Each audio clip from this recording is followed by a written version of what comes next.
हरिओम साई मित्र मंडळ व एक्साईट तळोजा यांच्या वतीने सालाबादप्रमाणे गुरुपौर्णिमेनिमित्त श्री शिर्डी पालखीसह पदयात्रा सोहळा बुधवार दिनांक 2 जुलै रोजी सकाळी 8 वाजता एक्साईट कंपनीमध्ये साईबाबाच्या पादुका व प्रतिमेचे पूजन करून श्री साईबाबांचा जयघोष करत साई भक्तांनी पालखी घेऊन सकाळी 9 वाजता ओम साईराम साईबाबा की जय च्या गजरात पालखीचे वाजत गाजत शिर्डीकडे प्रस्थान केले।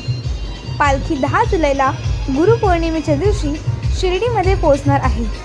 या पायी दिंडी सोहळ्याचे हे 35वे वर्ष आहे। यावेळी मोठ्या प्रमाणात साई भक्त उपस्थित होते।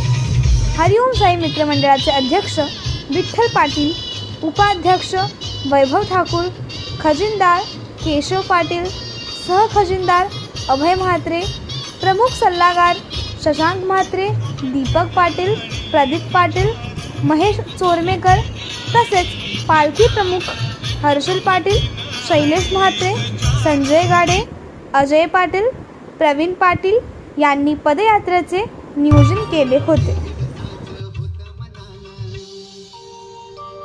आज दिवस उगवला